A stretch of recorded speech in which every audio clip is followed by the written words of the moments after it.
नमस्कार दोस्तों, कलयुग के चमत्कार संतों की वाणी में आप सबका स्वागत है। दोस्तों, हम इस चैनल पर सुन रहे हैं श्रीमद् भागवत महापुराण की कथा के बारे में। इससे पहले की वीडियो में हमने श्रीमद् भागवत महापुराण के प्रथम स्कंद के 3 अध्याय तक श्रवण किया। आज हम श्रवण करेंगे चतुर्थ अध्याय, जिसमें महर्षि व्यास के असंतोष के बारे में पता चलता है।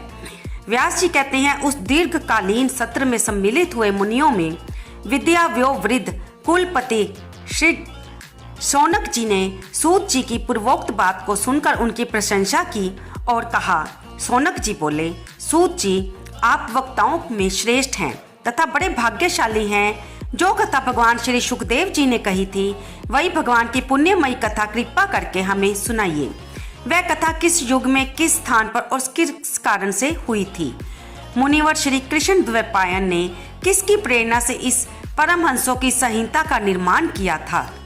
उनके पुत्र सुखदेव जी बड़े योगी, समदर्शी, भेदभाव रहित, संसार निद्रा से एवं निरंतर एकमात्र परमात्मा में ही स्थिर रहते हैं।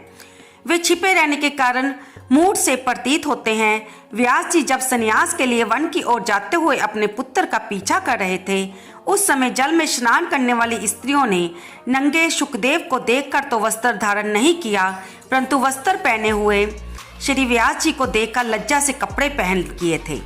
इस आश्चर्य को देखकर जब व्यास जी ने उन स्त्रियों से इसका कारण पूछा, तब उन्होंने उत्तर दिया कि आपकी दृष्टि में तो अभी स्त्री पुरुष का भेद बना हुआ है, परंतु आपके पुत्र की शुद्ध दृष्टि में ये भेद नहीं है। करुण जंगल देश में पहुंचकर हस्तिनापुर में वे पागल, गूंगे तथा जड़ के समान विचरते होंगे। नगरवासियों ने उन्हें कैसे पहचाना? पांडव नंदन राज ऋषि परीक्षित का इन मौनी सुखदेव जी से साथ संवाद कैसे हुआ, जिसमें ये भागवत संहिता कही गई। महाभाग श्री सुखदेव जी को ग्रस्तों के घरों को तीर्थ स्वरूप बना देने के लिए उतने ही देर उनके दरवाजे पर रहते हैं जितनी देर में एक गाय दूही जाती है। सूत जी, हमने सुना है कि अभिमन्यु नंदन परीक्षित भगवान के बड़े प्रेमी भगत थे। उनके अत्यंत आश्चर्य जन्म और कर्मों का भी वर्णन कीजिए। वे तो पांडव वंश के गौरव बढ़ाने वाले सम्राट थे। वे भला किस कारण से साम्राज्य लक्ष्मी का परित्याग करके गंगा तट पर मृत्यु पर्यंत अनशन का व्रत लेकर बैठे थे? शत्रुघ्न अपने भले के लिए बहुत सा धन लाकर उनके चरण रखने की चौकी को नमस्कार करते थे। वे एक वीर युवक थे। उन्होंने उस दुस्त्यज लक्ष्मी को अपने प्राणों के साथ भला क्यों त्याग देने की इच्छा की? जिन लोगों का जीवन भगवान के आश्रित है, वे तो संसार के परम कल्याण, अभ्युदय और समृद्धि के लिए ही जीवन धारण करते हैं। उसमें उनका अपना कोई स्वार्थ नहीं होता। उनका शरीर तो दूसरों के हित के लिए था। उन्होंने विरक्त होकर उसका परित्याग क्यों किया? वेदवाणी को छोड़कर अन्य समस्त शास्त्रों के आप पारदर्शी विद्वान हैं सूत जी, इसलिए इस समय जो कुछ हमने आपसे पूछा है वह सब कृपा करके हमें कहिए। तब सूत जी कहते हैं, इस वर्तमान चतुर्युगी के तीसरी युग द्वापर में महिषी पराशर के द्वारा वसु कन्या सत्यवती के गर्भ से भगवान के कलावतार जोगी राज व्यास जी का जन्म हुआ। एक दिन वे सूर्योदय के समय सरस्वती के पवित्र जल में स्नान आदि करके एकांत पवित्र स्थान पर बैठे हुए थे। महिषी भूत और भविष्य को जानते थे।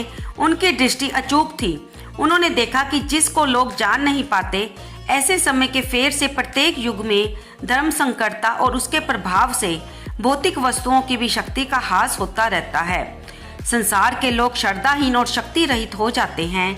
उनकी बुद्धि कर्तव्य का ठीक ठीक निर्णय नहीं कर पाती और आयु भी कम हो जाती है।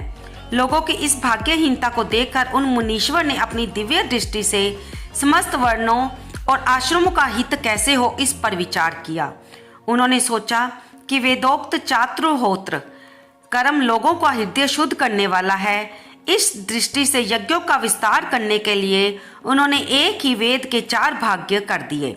व्यास जी के द्वारा ऋग्वेद, यजुर्वेद, सामवेद और अथर्ववेद, इन 4 वेदों का उद्धार हुआ। इतिहास और पुराणों को 5वां वेद कहा जाता है।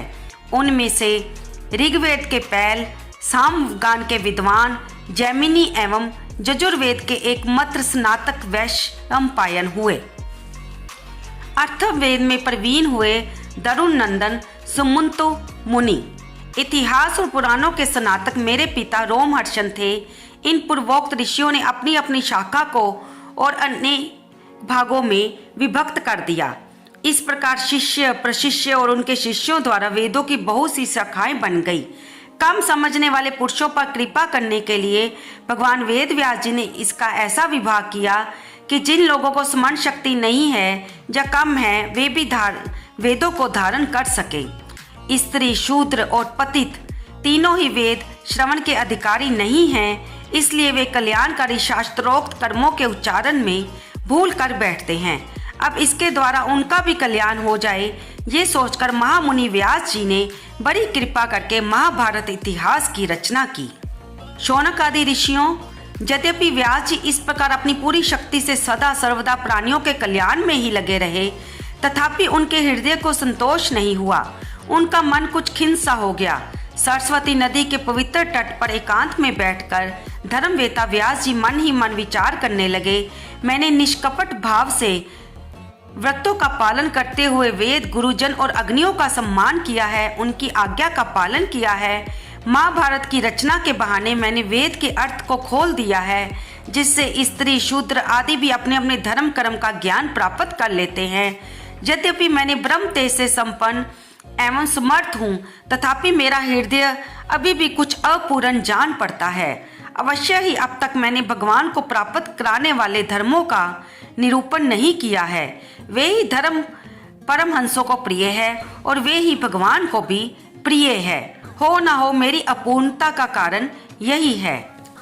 श्री कृष्ण द्वैपन व्यास इस प्रकार अपने को अपूर्ण सम्मान कर जब खिन्न हो रहे थे, उसी समय पूर्वोक्त आश्रम पर देव ऋषि नारद जी आ पहुंचे। उन्हें आया देखकर व्यास जी तुरंत खड़े हो गए। उन्होंने देवताओं के द्वारा सम्मानित देव ऋषि नारद की विधि पूर्वक पूजा की। सूची कहते हैं, तदंतर सुख पूर्वक बैठे हुए वीणा पानी परम यशस्वी देव ऋषि नारद ने मुस्कुराकर अपने पास बैठे ब्रह्म ऋषि व्यास जी से कहा, महाभाग व्यास जी, आपके शरीर एवं मन दोनों ही अपने कर्म एवं चिंतन से संतुष्ट है ना? अवश्य ही आपकी जिज्ञासा तो भली भांति पूर्ण हो गई होगी, क्योंकि आपने ये महाभारत की रचना जो की है वह बड़ी ही अद्भुत है। वह धर्म आदि सभी पुरुषार्थों से परिपूर्ण है। सनातन ब्रह्म तत्व को भी आपने खूब विचारा है और जान भी लिया है। फिर भी हे प्रभु, आप क्यों शोक कर रहे हैं? तब व्यास जी ने कहा कि आपने मेरे विषय में जो कुछ कहा वह सब ठीक ही है। वैसा होने पर भी मेरा हृदय संतुष्ट नहीं है। पता नहीं इसका क्या कारण है। आपका ज्ञान अज्ञात है। आप साक्षात ब्रह्म जी के मानस पुत्र हैं, इसलिए मैं आपसे ही इसका कारण पूछता हूँ। नारद जी, आप समस्त गोपनीय रहस्यों को जानते हैं, क्योंकि आपने उन पुराण पुरुष की उपासना की है जो प्रकृति पुरुष दोनों के स्वामी हैं, और असंग रहते हुए ही आपने संकल्प मात्र से गुणों के द्वारा संसार की सृष्टि स्थिति और प्रलय करते रहते हैं। आप सूरज की भांति तीनों लोकों में भ्रमण करते रहते हैं और योग बल से प्राण वायु के समान सबके भीतर रहकर अंतःकरणों के साक्षी भी हैं। योगानुष्ठान और नियमों के द्वारा पर ब्रह्म और शपथ ब्रह्म दोनों की पूर्ण प्राप्ति कर लेने पर भी मुझ में जो बड़ी कमी है उसे आप कृपा करके बतलाइए। तब नारद जी ने कहा, व्यास जी, आपने भगवान के निर्मल यश का गान नहीं किया। मेरी ऐसी मान्यता है कि जिससे भगवान संतुष्ट नहीं होते वह शास्त्र या ज्ञान अधूरा है। आपने धर्म आदि पुरुषार्थों का जैसा निरूपण किया है, भगवान श्री कृष्ण की महिमा का वैसा निरूपण नहीं किया। जिस वाणी से चाहे वह रस भाव अलंकारादि से युक्त ही क्यों ना हो, जगत को पवित्र करने वाले भगवान श्री कृष्ण के जश का कभी गान नहीं होता। वह तो कौओं के लिए उच्छिष्ट फेंकने के स्थान के समान अपवित्र मानी जाती है। मानसरोवर के कमनीय कमल वन में वी रहने वाले हंसों की भांति ब्रह्मधाम में विहार करने वाले भगवत चरणारविंद आश्रित परमहंस भक्त कभी उसमें रमण नहीं करते। इसके विपरीत, जिसमें सुंदर रचना भी नहीं है और यो दूषित शब्दों से युक्त भी है, परंतु जिसका प्रत्येक श्लोक भगवान के सुयश सूचक नामों से युक्त है, वह वाणी लोगों के सारे पापों का नाश कर देती है। क्योंकि सत्पुरुष ऐसी ही वाणी का श्रवण, गान और कीर्तन किया करते हैं। वह निर्मल ज्ञान भी जो मोक्ष की प्राप्ति का साक्षात साधन है, यदि भगवान की भक्ति से रहित हो तो उसकी उतनी शोभा नहीं होती। फिर जो साधन और सिद्धि दोनों ही दिशाओं में सदा ही अमंगल रूप हैं, वह काम्य कर्म और जो भगवान को अर्पित नहीं किया गया है, ऐसा अहेतुक कर्म कैसे सुशोभित हो सकता है।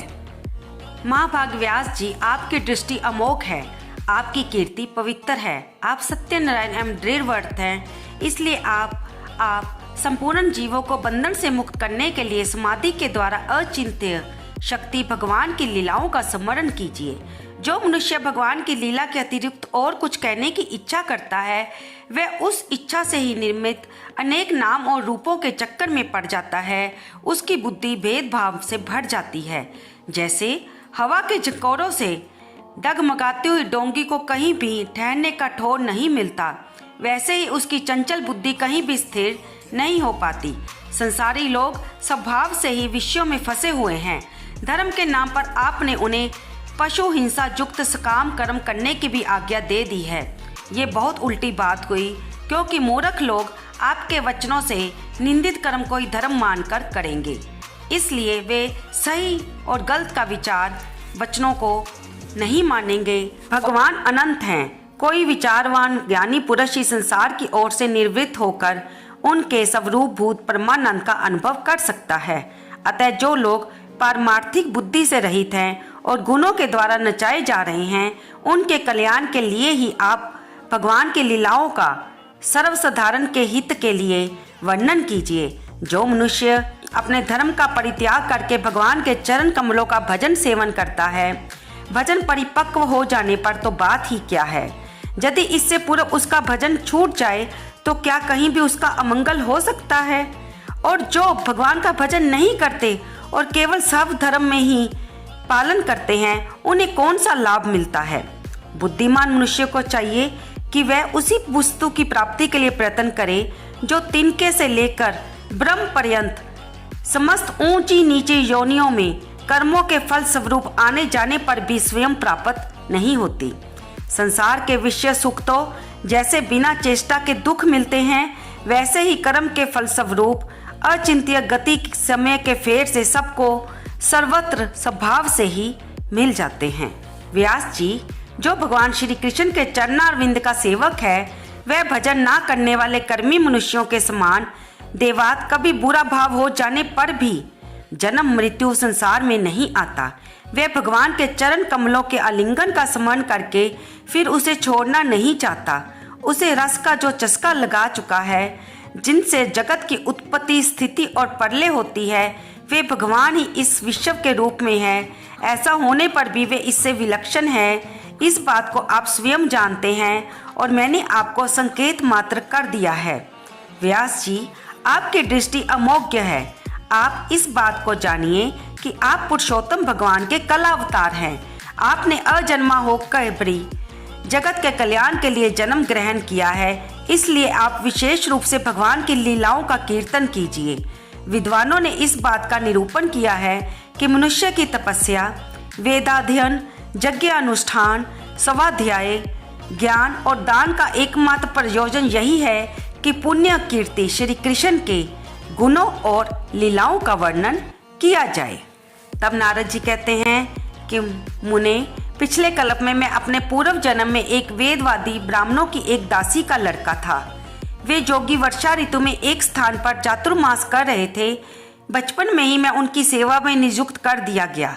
मैं यद्यपि बालक था, फिर भी किसी प्रकार की चंचलता नहीं करता था। जितेंद्रिय था, खेल कूद से दूर रहता था और आज्ञा अनुसार उनकी सेवा करता था। मैं बोलता भी बहुत कम था। मेरे इस शील स्वभाव को देखकर मुनियों ने मुझ सेवक पर अत्यंत अनुग्रह किया। उनकी अनुमति प्राप्त करके बर्तनों में लगा हुआ प्रसाद मैं एक बार खा लिया करता था। इससे मेरे सारे पाप धुल गए। इस प्रकार उनकी सेवा करते करते मेरा हृदय शुद्ध हो गया और वे लोग जैसा भजन पूजन करते थे मेरी उसमें रुचि हो गई। प्यारे व्यास जी, उस सत्संग में मैं लीला गान परायण महात्म्यों के अनुग्रह से प्रतिदिन श्री कृष्ण भगवान की मनोहर कथाएं सुना करता था। श्रद्धा पूर्वक एक एक पद श्रवण करते करते प्रिय कीर्ति भगवान में मेरी रुचि हो गई। महामुने, जब भगवान में मेरी रुचि हो गई तब उन मनोहर कीर्ति प्रभु में मेरी बुद्धि भी निश्चल हो गई। उस बुद्धि से मैं इस संपूर्ण सत्य और असत्य रूप जगत को पर ब्रह्म स्वरूप आत्मा में माया से कल्पित देखने लगा। इस प्रकार शरद और वर्षा इन दो ऋतुओं में तीनों समय उन महात्मा मुनियों से श्री हरि के निर्मल जश का संकीर्तन किया और मैं प्रेम से प्रत्येक बात को सुनता रहा। अब चित्त के रजोगुण और तमोगुण को नाश करने वाली भक्ति का मेरे हृदय में प्रादुर्भाव हो गया। मैं उनका बड़ा ही अनुरागी था, विनयी था। उन लोगों की सेवा से मेरे पाप नष्ट हो चुके थे। मेरे हृदय में श्रद्धा थी, इंद्रियों में संयम था एवं शरीर, वाणी और मन से मैं उनका आज्ञाकारी था। उन महात्माओं ने जाते समय कृपा करके मुझे उस गहुतम ज्ञान का उपदेश किया जिसका उपदेश स्वयं भगवान श्री कृष्ण ने अपने श्रीमुख से किया है। उस उपदेश से ही जगत के निर्माता भगवान श्री कृष्ण की माया के प्रभाव को मैं जान सका, जिसके जान लेने पर उनके परम पद की प्राप्ति हो जाती है। सत्य संकल्प व्यास जी, पुरुषोत्तम भगवान श्री कृष्ण के प्रति समस्त कर्मों को समर्पित कर देना ही संसार के तीनों तापों की एकमात्र औषधि है। ये बात मैंने आपको बतला दी है। प्राणियों को जिस पदार्थ के सेवन से जो रोग हो जाता है, वही पदार्थ चिकित्सा विधि के अनुसार प्रयोग करने पर क्या उस रोग को दूर नहीं करता? इसी प्रकार यद्यपि सभी कर्म मनुष्यों को जन्म मृत्यु रूप संसार के चक्कर में डालते हैं, तो अगर वे भगवान को समर्पित कर दिए जाएं, तो उनका कर्म पना ही नष्ट हो जाता है। इस लोक में जो शास्त्र विहित कर्म भगवान की प्रसन्नता के लिए किए जाते हैं, उन्हीं से पराभक्ति युक्त ज्ञान की प्राप्ति होती है। उस भगवत अर्थ कर्म के मार्ग में भगवान के आज्ञा अनुसार आचरण करते हुए लोग बार बार भगवान श्री कृष्ण के गुण और नामों का कीर्तन तथा स्मरण करते हैं। प्रभु, आप भगवान श्री वासुदेव को नमस्कार है, हम आपका ध्यान करते हैं। प्रद्युम्न, अनिरुद्ध और संकर्षण को भी नमस्कार है। इस प्रकार जो पुरुष चतुर्व्यूह रूपी भगवान मूर्तियों के नाम द्वारा प्राकृत मूर्ति रहित अप्राकृत मंत्र मूर्ति भगवान यज्ञ पुरुष का पूजन करता है, उसी का ज्ञान पूर्ण और यथार्थ है। ब्राह्मण, जब मैंने भगवान की आज्ञा का इस प्रकार पालन किया, तब इस बात को जानकर भगवान श्री कृष्ण ने मुझे आत्मज्ञान, ऐश्वर्य और अपनी भाव रूपा प्रेम भक्ति का दान किया। व्यास जी, आपका ज्ञान पूर्ण है। आप भगवान की ही कीर्ति का, उनकी प्रेममयी लीला का वर्णन कीजिए। उसी से बड़े बड़े ज्ञानियों की भी जिज्ञासा पूर्ण होती है। जो लोग दुखों के द्वारा बार बार रोंदे जा रहे हैं, उनके दुखों की शांति इसी से हो सकती है। इसका अन्य कोई और उपाय नहीं है। तो दोस्तों, आज हमने श्रीमद् भागवत महापुराण के प्रथम स्कंद का अध्याय 4 और 5वां सुना। आपको ये जानकारी कैसी लगी और आपको भगवान श्री कृष्ण की लीला का सुनने का कैसी जिज्ञासा उत्पन्न हो रही है? कृपया कमेंट बॉक्स में भगवान श्री कृष्ण के बारे में जय श्री कृष्ण लिखकर अवश्य बताएं। इससे आगे की चर्चा अगले वीडियो में। धन्यवाद दोस्तों।